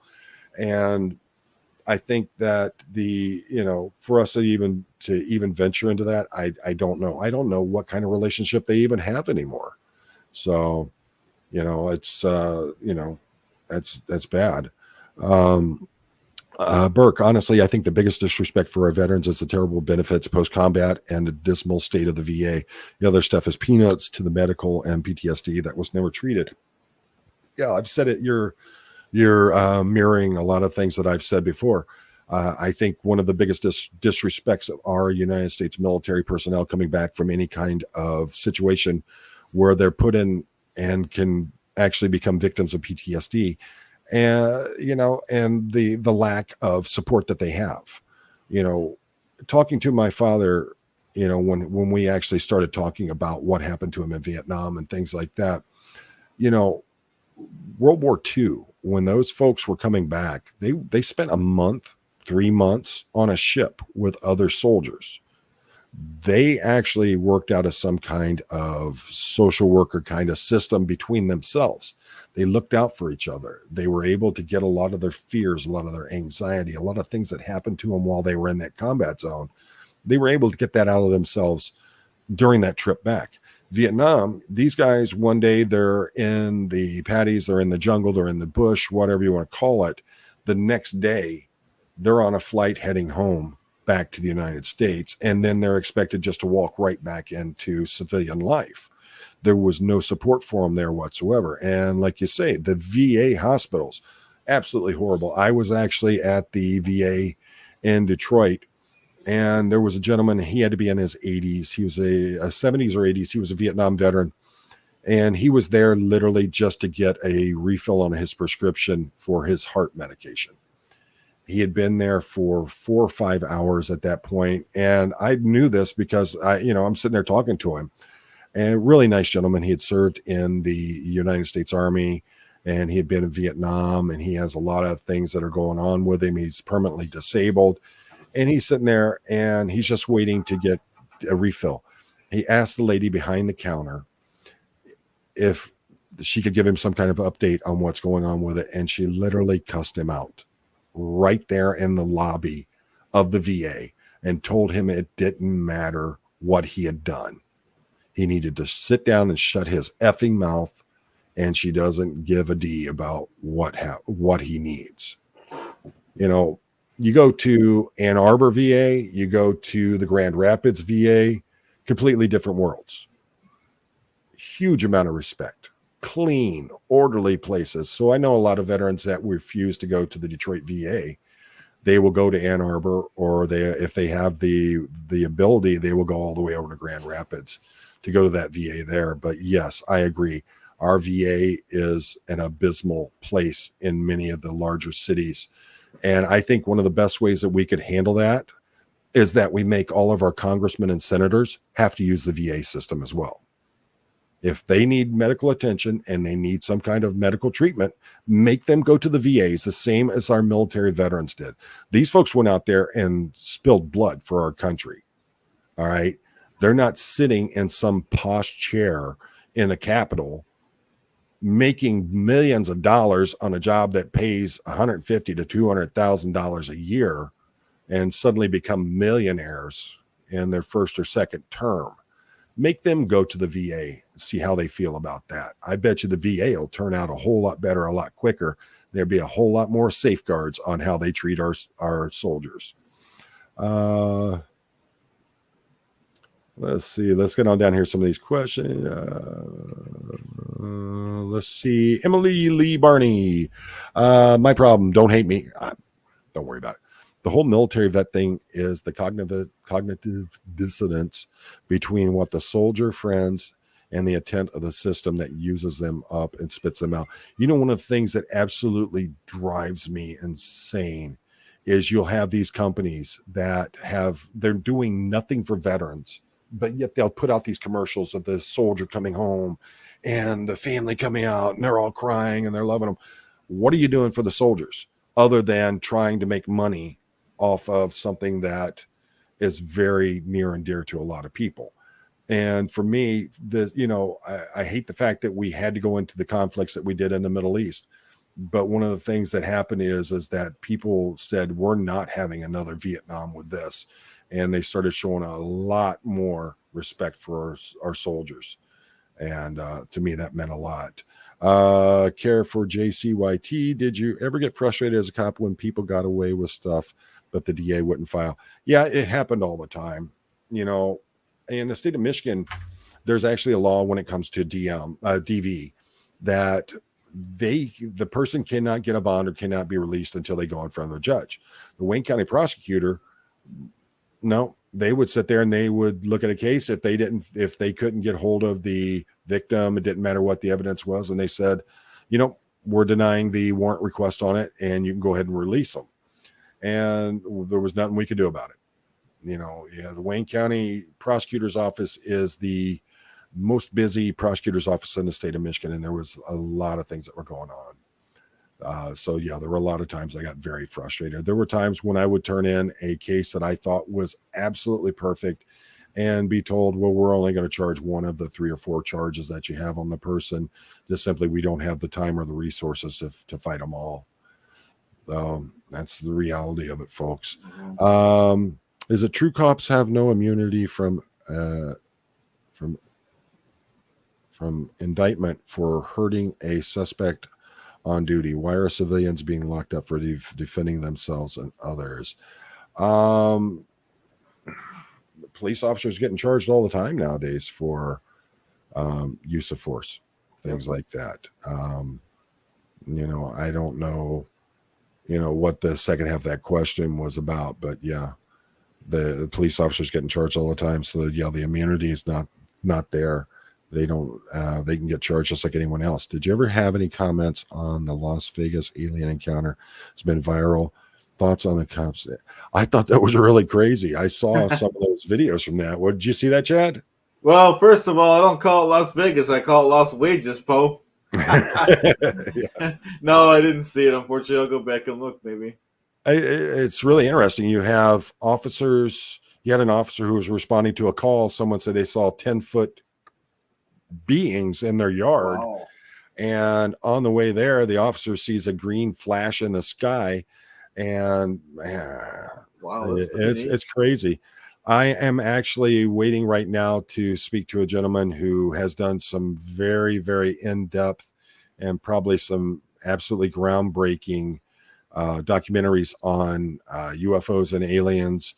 We're just waiting for it. He's a documentarian, so it's on his time level with that. And he was on Joe Rogan within the last year. And some of the stuff he's got, I just watched one of his documentaries a couple of weeks ago, and it raised goosebumps on me. So yeah, I love that kind of stuff. Yeah, I just I'm not a ghost person. I'm not an alien person, but when I see something like that and the amount of evidence that they have for it and what's going on with it, it shakes your foundation of your beliefs. So yeah, I've been looking into that. That's pretty crazy. I think that the one officer, they saw something, they reported it, and then the next officer came and started talking to other people around. They're like, yeah, we saw the green flash too. We saw this, we saw that. The thing is that they reported it. We'll see where it goes from there. My late husband, love it. My late husband was a Vietnam vet. PTSD was massive. Yeah, I've told the story many times about how we went camping with my father. My father was a Green Beret in Vietnam, and he was in something called Long Range Recon Patrol, which were called LRPs. And if you ever want to know about those folks, just look them up. It was some insane stuff they had those folks doing. And we went camping, and with some friends of mine, my dad took us out. We went to a place where we were right near a lake. And on the way back, he had stepped in some kind of hole or something like that, and fishing line had wrapped around his foot.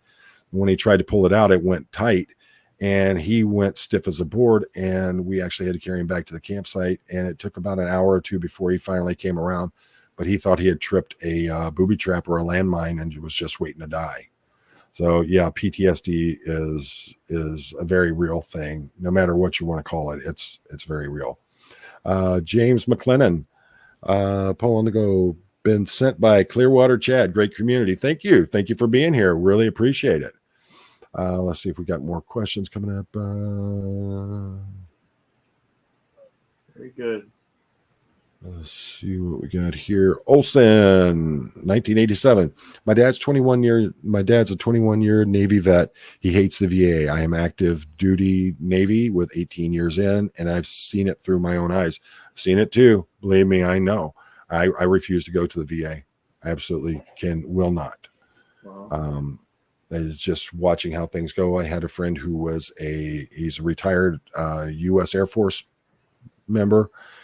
Was hired in as police for the VA in Detroit and worked about 2 years and then just walked away from it because it was just too much. He couldn't stand how they were treating the veterans. Electric Boogaloo question: would you have been afraid while on duty to respond to an alien call in the middle of nowhere? Is there any protocol for having a partner to respond? Number one, no. I walked right into gunfights. I didn't, never had any fear. Had more than a few alien calls that we handled, always went right to them. We didn't have any protocol for having a partner or anything like that. My department's one of those departments. Every officer is then their own patrol car. You're not partnered up unless you're training someone or unless they're on discipline, something like that. Otherwise, yeah, we were all single officer units. And, I responded to every call I was given. It didn't matter to me what it was. I had a responsibility to do it. Probably my favorite one was a lady called because she was seeing strange lights in the sky. I show up and she's pointing them out to me. I'm looking at them and they look strange for a moment. And then I realize, they had just opened up the casino in Windsor, Ontario, Canada, right across the river from Detroit. They had the huge spotlights that were doing the circling patterns in the sky. And because of the kind of night it was, you weren't seeing the light beams going up to the sky, but you could see the circles in the sky. And yeah, if you didn't know what was going on, it would be something of concern for you. Let's see. Rev Girl, my brother is a Vietnam vet. He has an alarming amount of memory loss. Yeah, there's a lot of that goes on. Repression of traumatic incidents, things like that, injuries that happen, all those things, they take a toll on the soldiers. Like I said, it was, my father turned out to be an exceptionally brutal man. After he come back, he was a different person from my understanding. Night, Jennifer M. Good night. Have a good one. Ooh. I actually did the cook. I do most of the cooking around here. So we had a nice cookout tonight, and I was really happy. The kids came over, and like I said, we had dinner together. Then we went to the movies and just had a good time. By the way, if you haven't seen that new Guardians movie, it's good stuff. So, all right. So we've gotten into a lot of the different points on there, folks. If you have any more questions, go ahead and post them up there for me. This on my channel, I love interacting with everybody that comes on here and trying to keep up with everything. And I really appreciate each and every one of you that come in. So if you've got any questions, go ahead and post them up there for me. It doesn't have to be about the DM thing or Jeremy Corbell. Okay. It doesn't have to be about DM or what's going on with that case. It can be anything else that's going on. Yep. So go ahead, post those questions up there. Okay. It's not Jeremy Corbell. I'm not talking to him. I haven't had a chance to talk to him yet. I don't want to put it out there until we get the confirmation we're going to actually do it. But this guy's got quite a few documentaries out, and it's not like he just throws them together and puts them out there. He researches everything. He went down to Brazil, and his latest one is called Point of Contact, and it's just an absolutely amazing documentary. Let's see here. Chow Yun Smut, will the coffee be available in light roast? Yeah, that's one of the ones I'm working on. We're going to have the dark roast. We're going to have the regular roast, and then we'll have a light roast on it. And I've got some interesting names that are going to be coming out with them as well, matching up with the whole Xenu thing that's going on. Lisa P. Hi, Chad. Hi, Poe. Hi, Little Chad from Australia. Thank you for joining us. And I know it's, let's see, are you guys, how many hours are you guys ahead of us there? I know you guys work on a lot of the time zones that the, let's see, I don't really discuss a lot about my military time, Brock. That's personal to me. I discuss it with, with folks who I served with and things like that. But there were, some injuries, things that happened, and I really don't discuss it very much. Let's see, Natalie Shirley question. I'm watching on Chad's channel. What's yours? Sorry, I'm aware already. Love listening to you, and thank you for your service. Thank you. Mine is Poe on the Go. At Poe on the Go. Goldie, if I don't know if you're on Chad's channel or not, if that would show up in the comments if you put the actual link to it. But if you just look it up, Poe on the Go, and that's my channel. Let's see, 11:45 a.m. So that would put you toward. Wow, the next day, right? Let's see, Monday morning. 11:45 a.m. It's 9:45 p.m. here, so 12 hours, 14 hours. Wow. Goodness. Well, that's not too bad. Let's see, Colonel Brock. Appreciate that, sir. Mini Poe, did you say that out loud? I don't think so. I'm not looking for a Mini Poe. I think Chad's got that base covered with him and Marilyn got that one going there. First time listening and have enjoyed it. Edmund Fitzgerald. Oh yeah. I retired as the administrative executive lieutenant for the city of River Rouge, which was actually where the Edmund Fitzgerald was built and launched from, over there by the Great Lakes docks off of the Detroit River. They actually still part of the skeleton of that old building where they built it is still there. I've been down there many times. We actually had I think I was a detective sergeant at the time. The city commissioned and got a licensed lighthouse on the Detroit River, which was the first one in 75 years that had been actually licensed and commissioned by the by the United States government. So it's pretty interesting stuff. We have a lot of naval history, a lot of maritime history that goes through that city. DeviantOxcast, what's your thoughts on PO's night lighting as security guards for COS and others? I personally have anything where it can be a conflict of interest. If you can do it and not show favoritism, then you are, that's the thing. Can you do it with integrity, honesty, and honor? Those are important factors.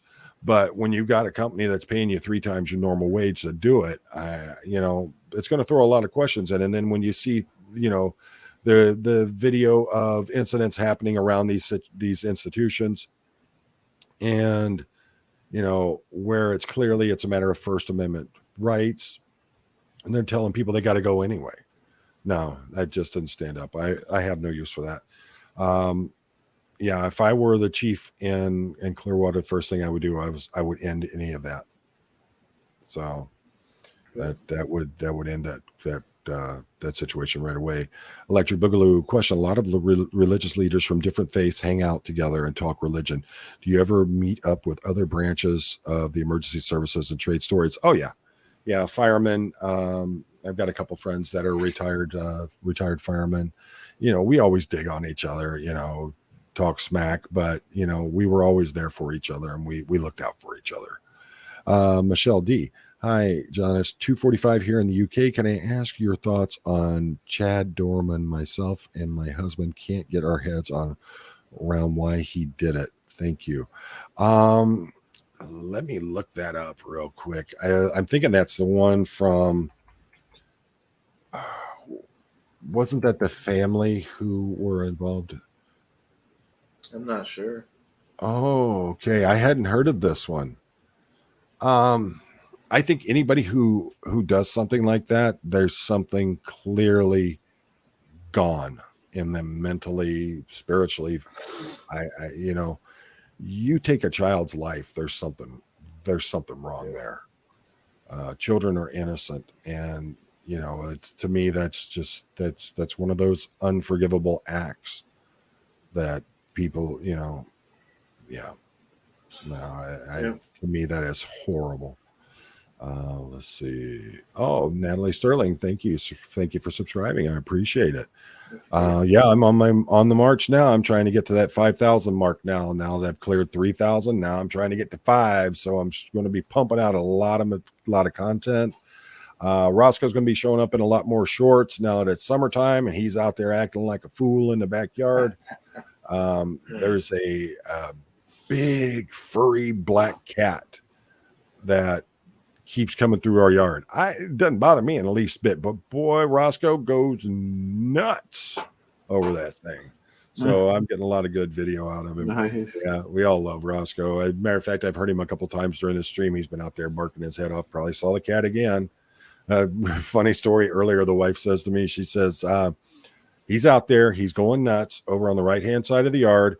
Up in the bushes, there's something black and furry up in there. I don't know if it's a skunk or it's a cat. Go see what it is. Man, I've been sprayed by skunks before. that sucks. Wow. But I had a beagle when I was probably 10 years old. Name was Sarge. He was awesome, great hunting dog, and I would take him out and run him in the forested area around our property and everything. And one day I hear him just going nuts. I come walking up to see what he's tangled up with. And as soon as I come around to where he's at, I realize he's fighting a skunk, and it sprayed me and him. And oh my word, boy, that was bad stuff. So, Burke, question: how do you feel about Steven Seagal? He's been confirmed to have mostly stolen valor stories. His movie career is suspected ties to organized crime. I don't know about the organized crime stuff, but it's very easy to look up his military career and see what he did. One of the problems I have is the whole thing of, what is he doing for this sheriff's department other than is it a financial security, something like that? I don't understand what he's doing, and I don't know why you got him coming in at this high-ranking person doing all this training for these officers. I'll be if I would put up with it. If I would have this guy training me, I'm a former, I fought professionally. I'm a grappler and a Muay Thai practitioner, and this guy's going to come in and the length of his experience is as he does movies. Nah, not happening with me. Let's see, Karma Kittens, you're watching us both simultaneously. Thank you. That's awesome. Thank you. All right, let's see. Nothing more. Okay, your mojo. Here you go, bud. I'm going to be putting this out pretty soon here. This is I'm coming out with my own coffee called Xenu brand coffee.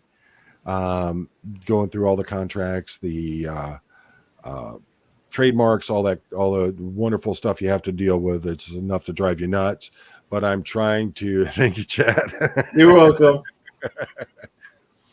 But we're going through all that right now. I'll be coming out with, we'll have three different types, light, regular, and dark roast. Also going to have K-cups for it, and looking into tea, different types of tea at this time. So that's one of the things I'm working on. Let's see. Natalie Sterling. I know you said you're not a huge fan of police TV series. What about true crime podcasts? I'm a huge fan of those with actual police or prosecutors. You got to remember one of the things that, it's not that I don't watch them. I'm not allowed to watch them because my wife will brain me because I sit there and I pick them apart. And when you're out there and sometimes you're working, just double after double after double. Last thing you want to come home to is watching or listening to more stories about law enforcement. And, you just want to come home. You want to have just a nice, quiet time at home. Yep. And so that's why I don't watch a lot of those. Let's see here. Question: why hasn't there been any news on Danny Masterson since his conviction, like a mugshot or people say? And that would all come back to the news outlets not FOIAing or demanding the right of the freedom of information to get those things and putting them out there. I've been looking forever for myself, wanting to get a copy of the mugshot. I thought it would be interesting to use for the thumbnails for the live streams, but they're not out there, and I don't know what's going on. So, all right, folks. Well, we are coming up on 2 hours now. And again, I want to thank everyone for being here. I truly appreciate each and every one of you. I thank you so much. This channel wouldn't be here if it was not for you, the members of the channel, the viewers, the folks who are coming on here. I love talking to each and every one of you. Remember, Goldie, do we have a link to that one for Apostate Alex that he's having coming right on after mine? So, make sure you get over there. Apostate Alex is a wonderful guy. He's just a great person. Love him to death. He's a friend, and really appreciate, what he's putting out there. He's putting out some really unique content from over there across the pond in the UK. And he's just a real good guy. Chad, you got any last thoughts before we head on out? Just don't forget to take Chad's 10X program if you want to be a millionaire. There you go. All right, folks. As always, again, appreciate you so much. Thank you for everything that you do for us. And remember, life is short. We get one shot at it, so make it count.